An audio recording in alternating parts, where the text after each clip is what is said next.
Hello student, तो आज हम देखेंगे वो है एंजाइम काइनेटिक्स। ये बहुत इंपॉर्टेंट टॉपिक है enzyme exam point of view से, तो आप इसे अच्छे से समझिएगा कि एंजाइम की काइनेटिक्स क्या होती है, इसका हम माइकलिस मेंटेन का डेरिवेशन कैसे करते हैं और इससे रिलेटेड दूसरी चीज़ें। ठीक है, तो एंजाइम काइनेटिक्स क्या है? एंजाइम काइनेटिक्स का मतलब ये है कि एंजाइम जब किसी रिएक्शन को कैटेलाइज कर रहा है, तो ये हम पहले ही मैं आपको बता चुका हूँ कि एंजाइम जो है किसी पर्टिकुलर स्पेसिफिक रिएक्शन को क्या करता है, कैटेलाइज करता है। तो एंजाइम किसी रिएक्शन को किस स्पीड से, किस रेट से कैटेलाइज कर रहा है, इसकी स्टडी करना ही क्या कहलाता है, एंजाइम काइनेटिक्स कहलाता है। तो एंजाइम काइनेटिक्स जो है उसको जब हम समझते हैं तो हमको कुछ बेसिक पैरामीटर्स और समझने होते हैं। इसमें सबसे पहला है कि रिएक्शन जो है वो किस ऑर्डर से हो रही है। रिएक्शन किस ऑर्डर से हो रही है, इसका मतलब ये कि एंजाइम जिस रिएक्शन को कैटेलाइज कर रहा है वो किस ऑर्डर से हो रही है। ऑर्डर का मतलब ये कि वो किस पे डिपेंडेंट है।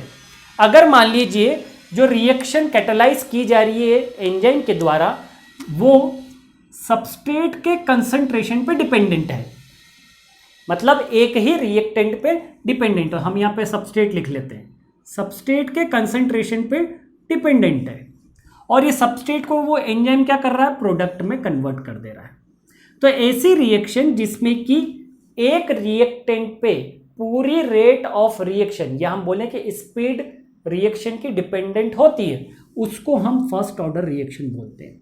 अगर इस पे डिपेंडेंट नहीं होगी तो उसे हम जीरो ऑर्डर रिएक्शन बोलेंगे, मतलब वो किसी पे भी डिपेंडेंट नहीं है। रिएक्शन में आप कितना भी सबस्ट्रेट डाल देंगे वो उतनी स्पीड से चलती रहेगी जितनी स्पीड से वो चलती आ रही है। ठीक है, डिपेंडेंट होने का मतलब ये कि आप जैसे डालेंगे रिएक्शन घटेगी बढ़ेगी। आपका रिएक्टेंट का आप अमाउंट बढ़ाएंगे या घटाएंगे तो रेट ऑफ रिएक्शन या हम बोले कि स्पीड ऑफ रिएक्शन जो है वो घटेगी बढ़ेगी।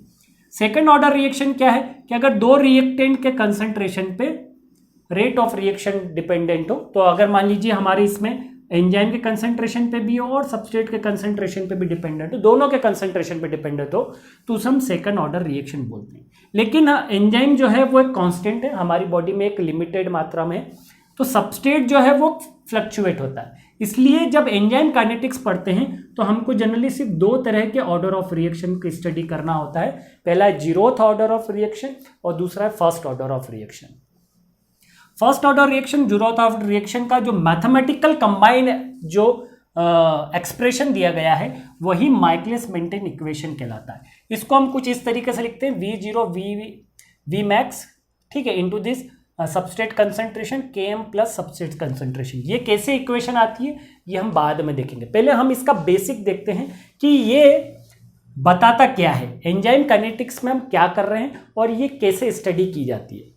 ठीक है, तो एंजाइम की जब हम काइनेटिक स्टडी करते हैं या एंजाइम काइनेटिक करते हैं, स्टडी करते हैं, तो हम एक ग्राफ प्लॉट करते हैं। ग्राफ जो प्लॉट किया जाता है वो रिएक्शन वेलोसिटी और सबस्ट्रेट कंसंट्रेशन के बीच में किया जाता है। रिएक्शन वेलोसिटी का मतलब क्या है? सबस्ट्रेट का तो मैंने आपको पहले वाली वीडियो में बता चुका हूं, जब हमने इनिशियली लिया था तो कोफैक्टर, सबस्ट्रेट सबके बारे में।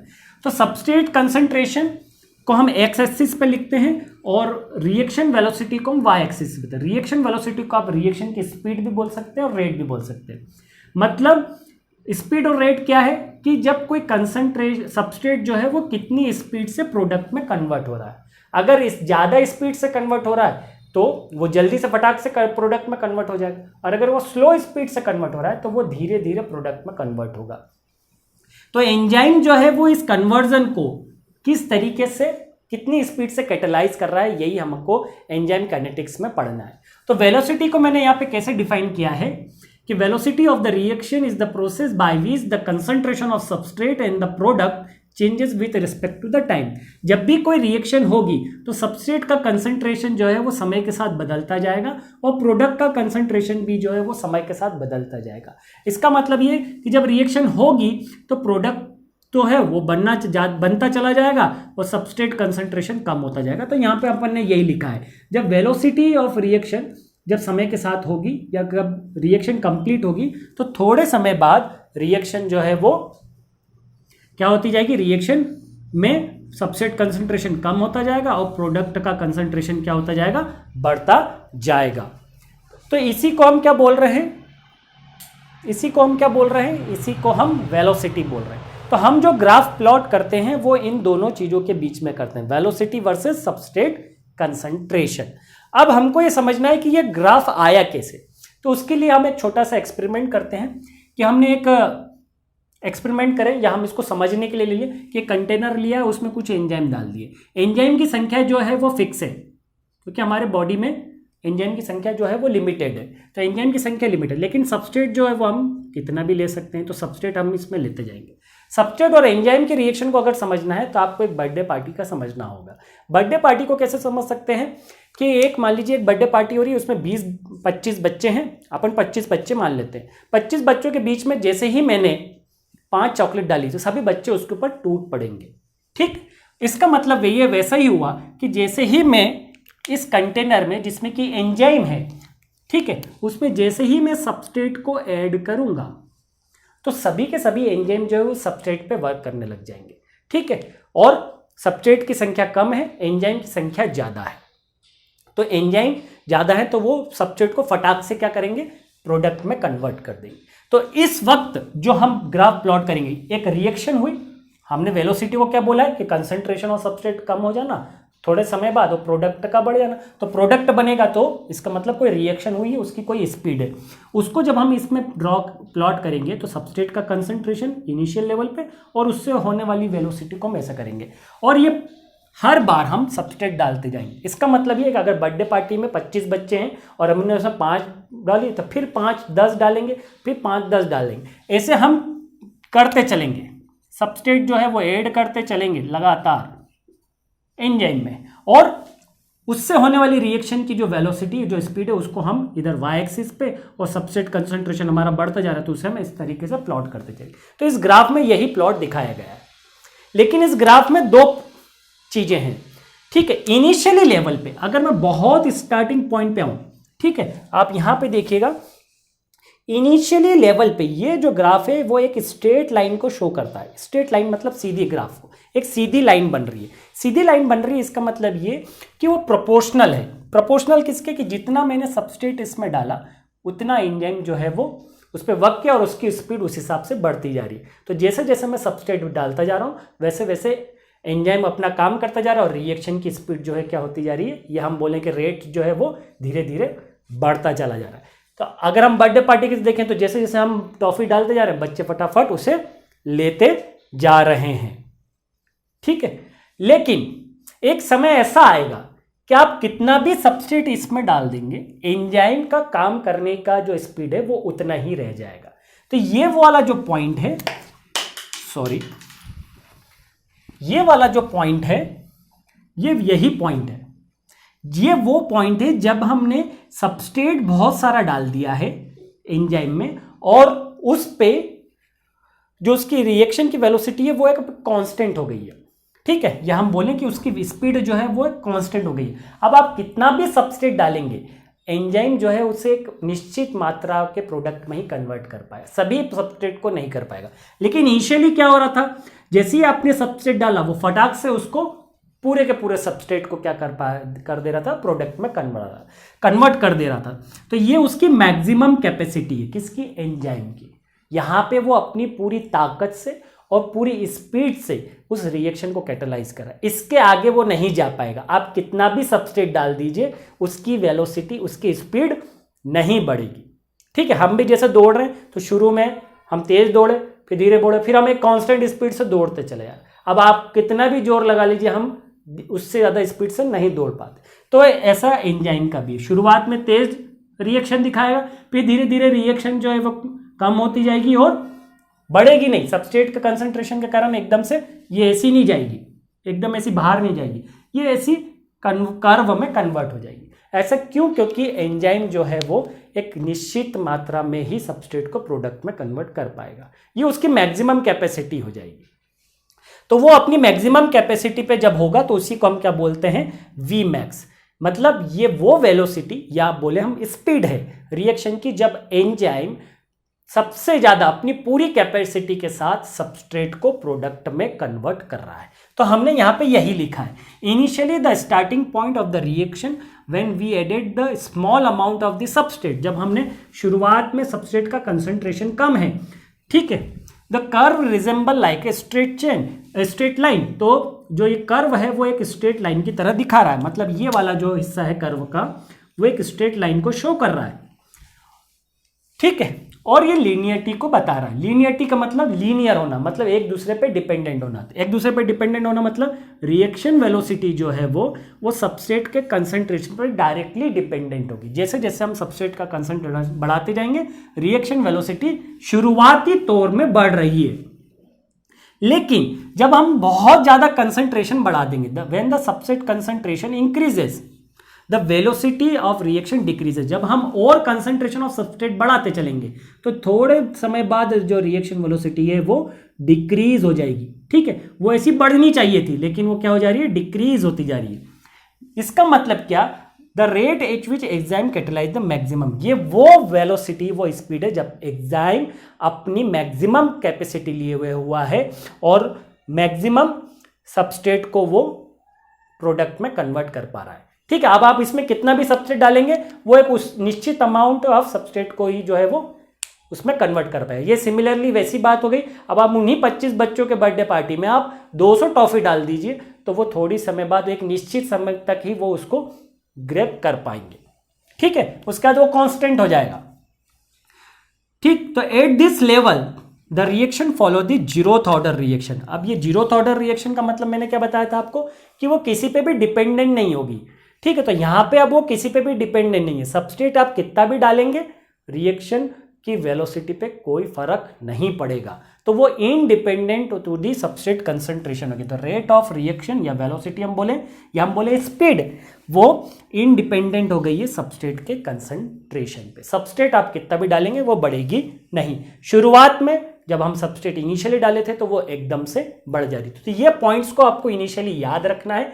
जब हम माइकलिस मेंटेन इक्वेशन को डिराइव करेंगे या इसका डेरिवेशन देखेंगे तब हम ये देखेंगे तो हमको ये कंसेप्ट क्लियर होना चाहिए कि शुरुआती तौर पे क्या हो रहा था और बाद में जो रिएक्शन में क्या हुआ है। तो शुरुआती तौर पे स्ट्रेट लाइन है, ये फर्स्ट ऑर्डर को दिखाता है और ये जीरो ऑर्डर रिएक्शन को दिखाता है। फर्स्ट ऑर्डर क्यों दिखा रहा है, क्योंकि वो सबस्ट्रेट जैसा जैसा डाला वैसे वैसे चेंज हुआ। यहाँ पे ये क्यों जीरो ऑर्डर दिखा रहा है कि सबस्ट्रेट आप कितना भी डाल दीजिए रिएक्शन की वेलोसिटी पे कोई फर्क नहीं पड़ेगा।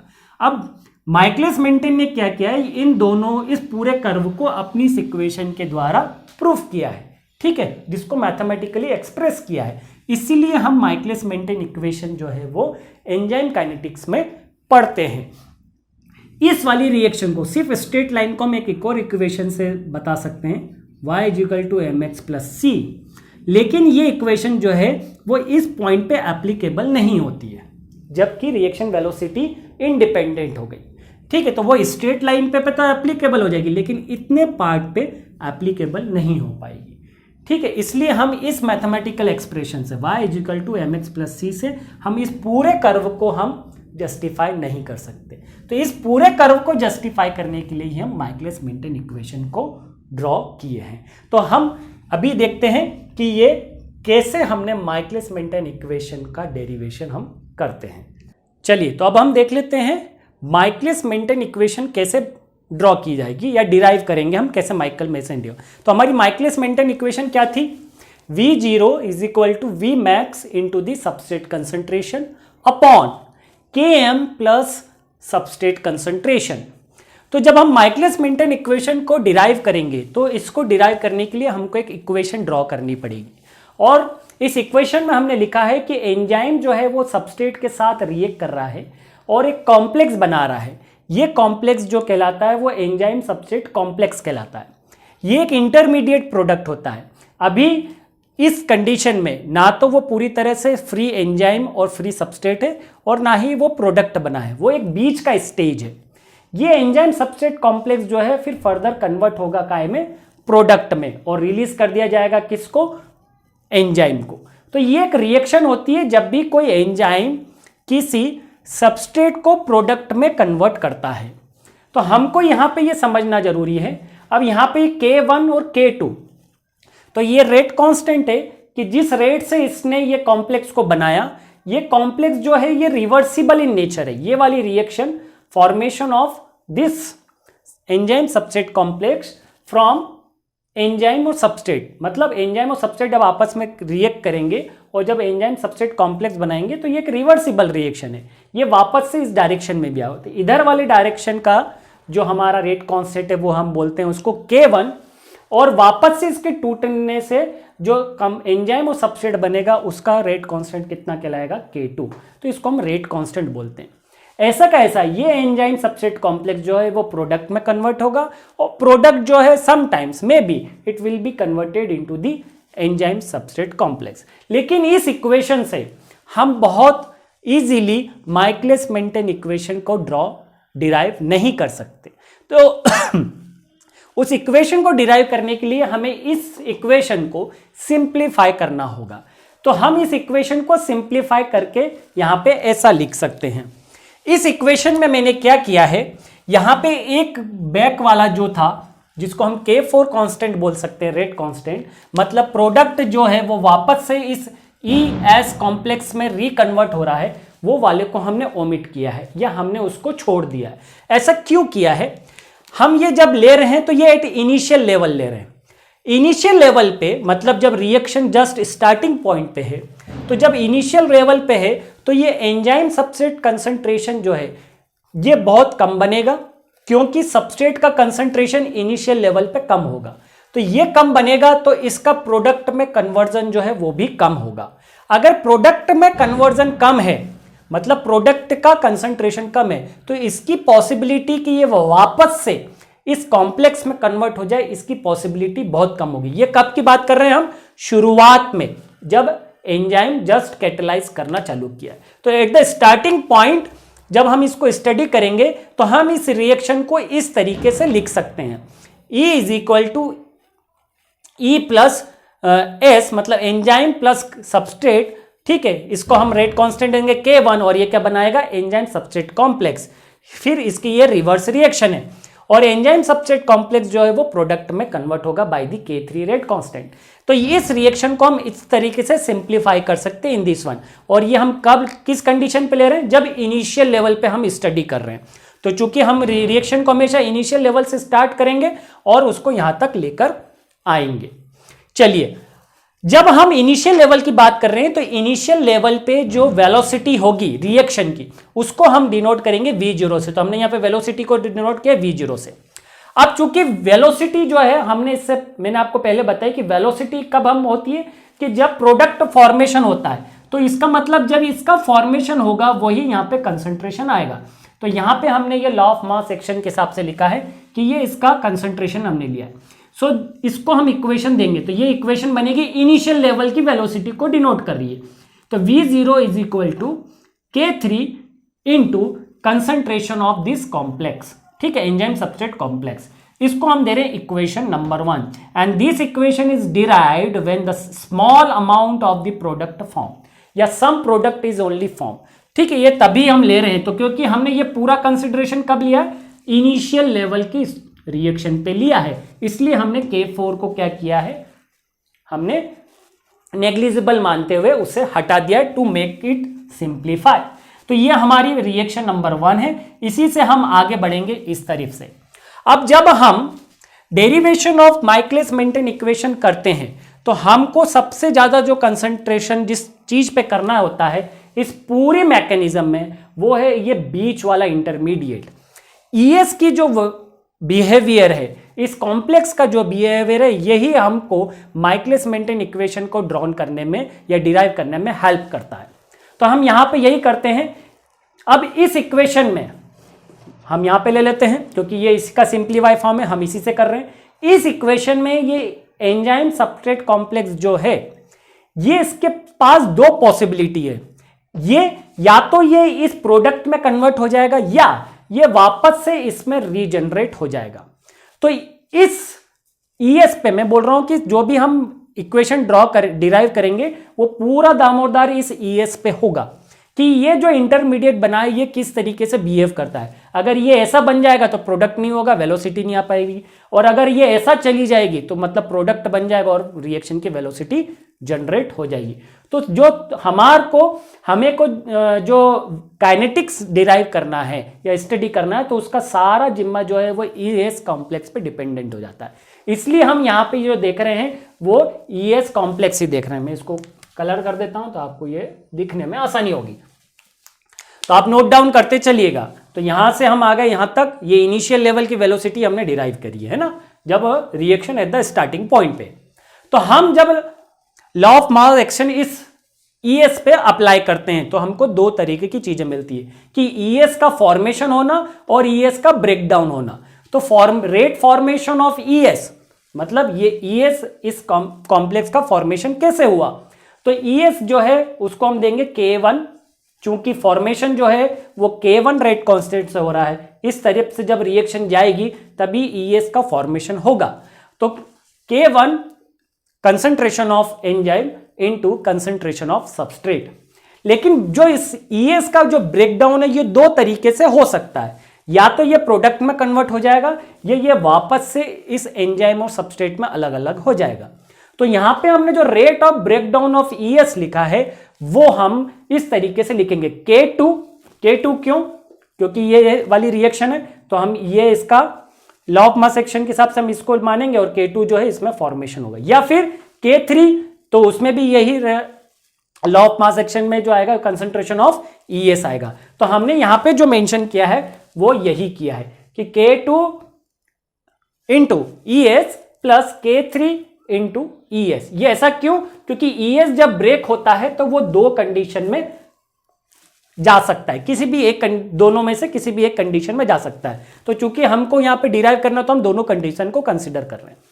अब इस डेरिवेशन को हमको जब डिराइव करना है तो हमको कुछ एजम्पशन लेना पड़ेगा। ठीक है, हम जो एजम्पशन लेते हैं उसको बोलते हैं steady state condition. Steady state condition का मतलब यह होता है कि during this reaction the formation of the product from the substrate, इस प्रोडक्ट का बनना इस सबस्ट्रेट से, इस पूरी रिएक्शन में या इस रिएक्शन में जो इस एंजाइम सबस्ट्रेट कॉम्प्लेक्स का जो कंसंट्रेशन है वो हमेशा कांस्टेंट होगा। तो इस स्टेडी स्टेट कंडीशन को मानेंगे हम, ये एक एजम्पशन लेंगे और ये मानेंगे कि the concentration of ES will not change in the reaction. ठीक है, तो इसका कंसंट्रेशन हमेशा बना रहेगा, इसका कंसंट्रेशन हमेशा एक जैसा बना रहेगा। इसका मतलब ये कि इसका फॉर्मेशन और इसका ब्रेकडाउन जो है वो हमेशा बराबर बना रहेगा। ठीक है, कंसंट्रेशन बराबर बनाए रखना मतलब इसका फॉर्मेशन और इसका ब्रेकडाउन जो है वो हमेशा एक जैसा बना रहेगा। इसलिए हम यहां पे लिखते हैं फिर formation of ES is equal to breakdown of ES। तो फॉर्मेशन ऑफ ES का हम यहां पे लॉ ऑफ मास एक्शन में क्या लिया था, K1, ठीक है, into E plus E into substrate concentration. तो हम यहां पे उस वैल्यू को ऐसा कैसा लिखेंगे और इस वाली वैल्यू को ऐसा कैसा यहां लिख लेंगे। ऐसा क्यों कर रहे हैं, क्योंकि हम स्टेडी स्टेट कंडीशन मान रहे हैं। हम ये मान रहे हैं कि ये इस पूरी रिएक्शन में इस ES कॉम्प्लेक्स का कंसंट्रेशन, ठीक है, एंजाइम सबस्ट्रेट कॉम्प्लेक्स का कंसंट्रेशन विल नॉट चेंज, ये बराबर रहेगा। तो ये बराबर कब रहेगा, जब फॉर्मेशन और ब्रेकडाउन जो है वो बराबर होगा। ठीक है, तो यहां पे हम आ जाते हैं K1। अब इसको हमको सिंप्लीफाई करना है तो हम इसमें से हमने, मैं आपको इधर से दिखा देता हूं, इसमें से हमने क्या लिया है कि ये K1 और इंटू, तो ये फॉर्मेशन का है K2 into ES plus K3 into ES। तो इन दोनों में से हम ES को क्या करेंगे, कॉमन निकाल लेंगे। इन दोनों वैल्यू में से हम ES को कॉमन निकालेंगे तो हमारा क्या बच जाएगा K2 प्लस K3।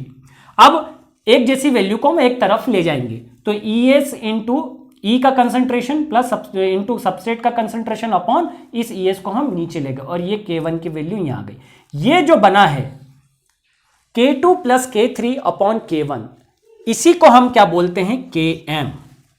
यही माइकलिस मेंटेन कांस्टेंट है, इसको हम क्या बोलते हैं, माइकलिस मेंटेन कांस्टेंट। ये माइकलिस मेंटेन कांस्टेंट है जो कि हमको चाहिए भी सही। ठीक है, हमारी इस इक्वेशन को डिराइव करने के लिए, तो माइकलिस मेंटेन कांस्टेंट इसको हम बोलेंगे। इस इक्वेशन को हम नाम देंगे 4। इन दोनों इक्वेशन को हमने नंबर दिया था 2 और 3। जब इक्वेशन 4 को हम रीअरेंज करेंगे तो रीअरेंजिंग द इक्वेशन नंबर 4, तो इक्वेशन नंबर 4 में हमको Km की वैल्यू नहीं चाहिए, हमको किस वैल्यू चाहिए, हमको सबस्ट्रेट की कंसंट्रेशन ES की वैल्यू चाहिए। तो ES की वैल्यू फाइंड आउट करने के लिए हम इसको रीअरेंज करेंगे। तो जब रीअरेंज करेंगे तो Km जो है वो नीचे आ जाएगा और ES जो है वो यहां पे आ जाएगा। तो हम इसको फिर इस तरीके से लिख सकते हैं। अब हमें जो यहां पे ES की वैल्यू मिली है, लेकिन हमको ये जो ड्रॉ करना है ये सबस्ट्रेट कंसंट्रेशन और वेलोसिटी के रिस्पेक्ट में ड्रॉ करना है। तो इसको फाइंड आउट करने के लिए हम फिर से दो कंसिडरेशन लेंगे। एक कंसिडरेशन जो है वो इनिशियल लेवल पे होगा, जिसको हम बोलते हैं at the T time t is equal to 0। t is equal to 0 मतलब just initial level of this, जो हम यहां पे भी माने थे। ठीक है, at the starting point of the reaction, जब एंजाइम की संख्या ज्यादा है और सबस्ट्रेट की संख्या कम है। ठीक है, तो इस पे अगर हम मानते हैं तो इस इक्वेशन नंबर 5 में हमको ये दोनों वैल्यू जो है E का कंसंट्रेशन और सबस्ट्रेट का कंसंट्रेशन या S का कंसंट्रेशन और एंजाइम का कंसंट्रेशन जो है वो हमें टोटली वापस से फाइंड आउट करना पड़ेगा। तो हम ये देखते हैं कि सबस्ट्रेट का कंसंट्रेशन जो है उसे हम कैसे निकाल सकते हैं एट द स्टार्टिंग पॉइंट। तो हम टोटल सबस्ट्रेट कंसंट्रेशन आइडेंटिफाई करेंगे to simplify this equation. Equation number 5 को सिंप्लीफाई करने के लिए हम टोटल सबस्ट्रेट कंसंट्रेशन और टोटल एंजाइम कंसंट्रेशन को कैलकुलेट करेंगे। तो टोटल सबस्ट्रेट कंसंट्रेशन, तो concentration of substrate total is equal to, अब कंसंट्रेशन ऑफ सबस्ट्रेट जो होगा वो कहां कहां होगा, वो इस इक्वेशन में एक तो स्टार्टिंग पॉइंट पे होगा और एक इस कॉम्प्लेक्स में होगा। तो हमने यहां पे यही लिखा है कंसंट्रेशन ऑफ सबस्ट्रेट प्लस जो इस कॉम्प्लेक्स के साथ बना लिया होगा। तो जो इनिशियल लेवल पे जब हम रिएक्शन करेंगे तो सबस्ट्रेट का कंसंट्रेशन क्या होगा, बहुत ज्यादा होगा, और इस कॉम्प्लेक्स का कंसंट्रेशन क्या होगा इनिशियल लेवल पे, बहुत कम होगा, क्योंकि हमने बहुत स्मॉल अमाउंट ही सबस्ट्रेट उसमें डाला है। तो एंजाइम सबस्ट्रेट कॉम्प्लेक्स जो है उसका कंसंट्रेशन बहुत कम होगा एट द इनिशियल लेवल, और सबस्ट्रेट का कंसंट्रेशन जो इनिशियल लेवल है वो जो है वो इसकी तुलना में बहुत ज्यादा होगा। इसका मतलब ये कि जो टोटल सबस्ट्रेट कंसंट्रेशन है वो इस सबस्ट्रेट कंसंट्रेशन के ही लगभग बराबर होगा। यहां पे ध्यान रखिएगा, हम यहां पे इनिशियल लेवल की बात कर रहे हैं, शुरुआती जब रिएक्शन जस्ट स्टार्ट हुई है, आपने एक आध बार ही उसमें सबस्ट्रेट को डाला है, तो एंजाइम सबस्ट्रेट कॉम्प्लेक्स की संख्या जो है वो बहुत कम होगी in comparison to the substrate concentration, substrate के टोटल कंसंट्रेशन की तुलना में। ठीक है, तो इसका मतलब यह कि जो टोटल सबस्ट्रेट का कंसंट्रेशन है वो लगभग बराबर हो जाएगा किसके, सबस्ट्रेट कंसंट्रेशन के। ऐसा ही हम एंजाइम के टोटल कंसंट्रेशन को कैलकुलेट करेंगे, क्योंकि हमको मतलब हम यहाँ पे जो S है इस S को हम ऐसा का ऐसा ही लिखा रहने देंगे, कोई चेंजेस इसमें नहीं करेंगे। किसमें, इक्वेशन नंबर 5 में। अब हम यहाँ पे देखते हैं जब एंजाइम का टोटल कंसंट्रेशन जो है वो किसके बराबर होगा, एंजाइम का जो टोटल कंसंट्रेशन है वो बराबर होगा इस कॉम्प्लेक्स में पाया जाने वाला एंजाइम और फ्री पाया जाने वाला एंजाइम। लेकिन एंजाइम की संख्या सबस्ट्रेट की संख्या की तुलना में बहुत लिमिटेड होगी।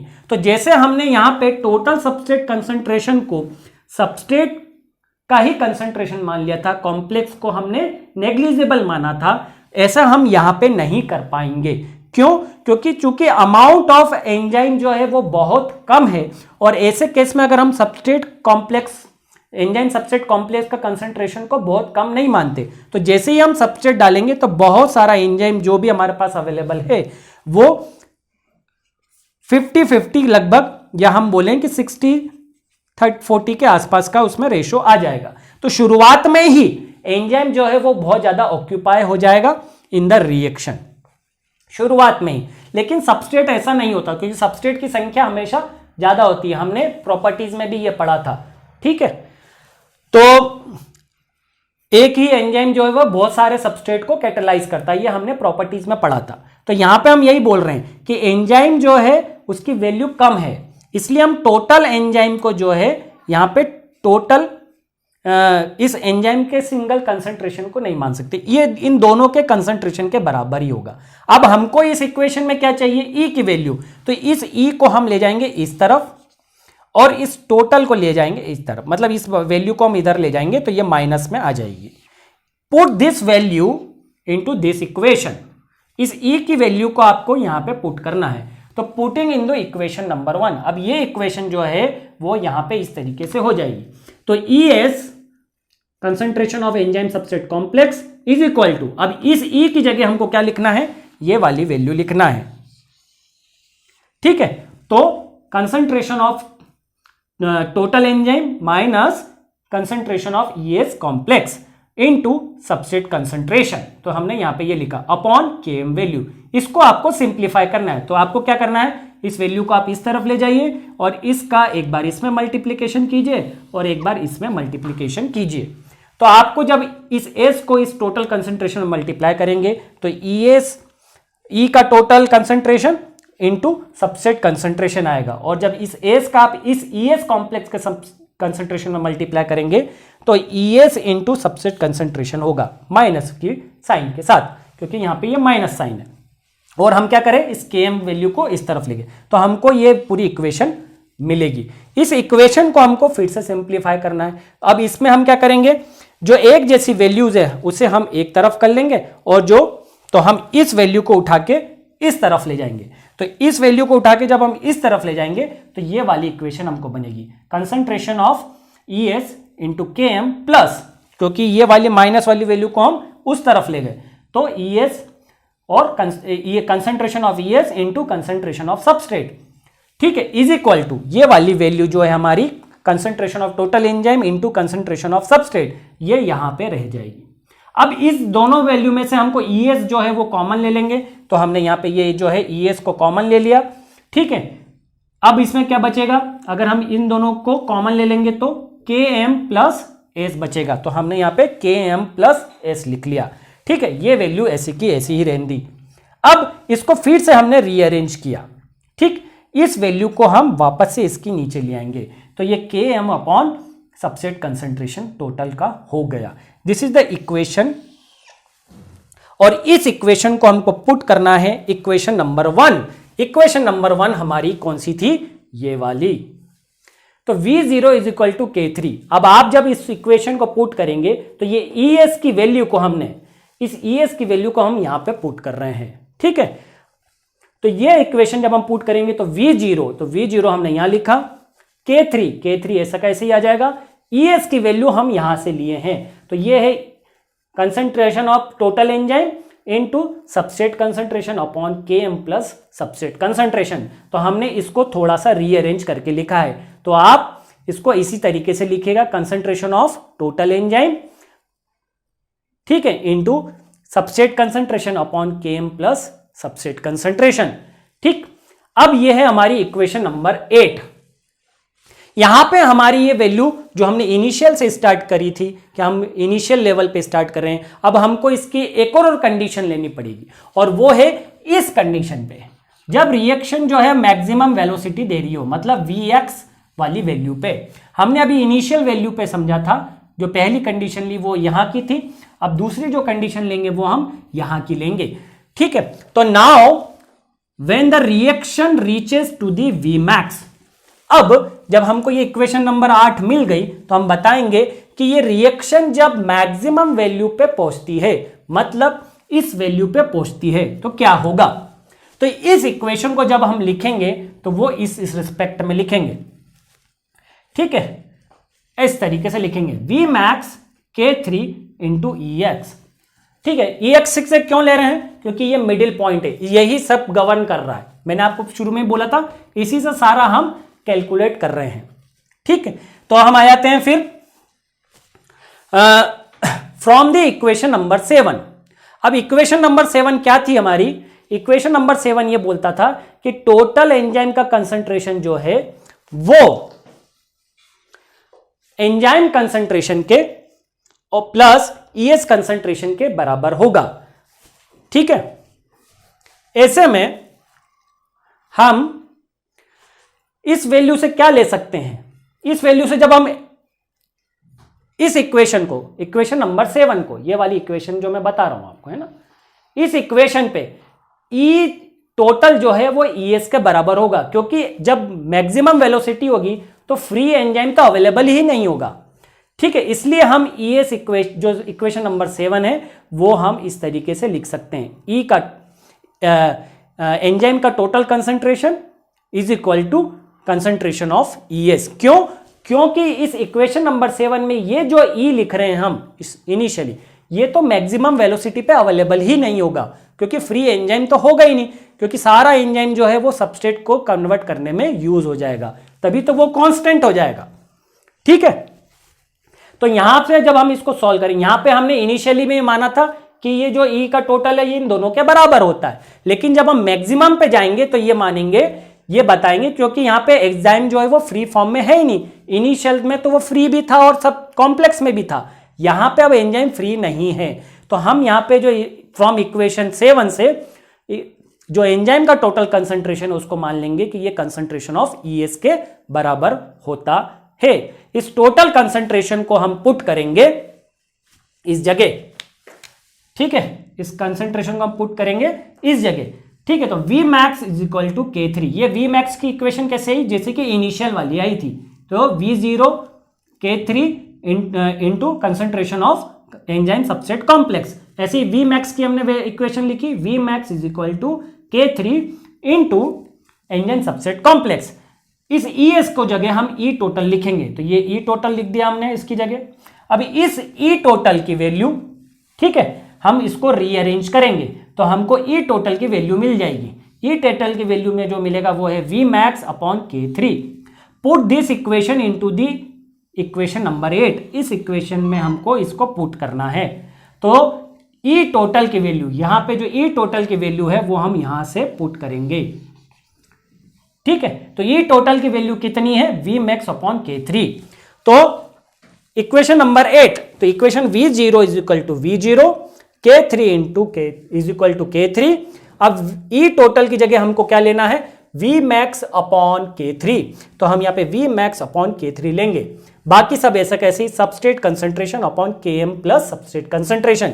K3 से K3 कट जाएगा, तो क्या बचेगा हमारे पास? V0 is equal to Vmax upon substrate concentration, Vmax into substrate concentration upon Km plus substrate concentration. यही हमारी इक्वेशन थी। So this is the derivation कि हम माइकलिस मेंटेन इक्वेशन को, यही हमारी माइकलिस मेंटेन इक्वेशन है और यही हमको डिराइव करनी थी। ठीक है, तो बाय दिस डेरिवेशन अब आपको इसमें ध्यान क्या रखना है कि हमने एक एजम्पशन लिया है जिसमें दोनों चीजें बराबर होती हैं, एक इनिशियल लेवल पे लिया, एक मैक्सिमम लेवल पे लिया, और उससे हमने इक्वेशन को ड्रॉ किया है। आप इसको नोट डाउन कर लीजिए पूरे बोर्ड को, ठीक है, अच्छे से नोट डाउन कीजिए। ठीक है, कोई भी कंफ्यूजन हो तो आप मुझसे कमेंट सेक्शन में पूछ सकते हैं। ठीक है, हमने किस स्टेप पे क्या किया है। ठीक, आपको यहाँ पे कुछ एजम्पशन लेने ही पड़ेंगे। तो आज की वीडियो में इतना ही। नेक्स्ट वीडियो में हम फिर इसका एक अगला पार्ट जो है वो देखेंगे, और उसमें हम देखेंगे कि ये जो Km कांस्टेंट है इसकी डेफिनेशन क्या है, और क्या ये जो इक्वेशन ड्रॉ की गई माइकलिस मेंटेन द्वारा, क्या ये इस ग्राफ को जस्टिफाई करती है। तो हम नेक्स्ट वीडियो में उसको लेंगे। चलिए, thank you, have a good day.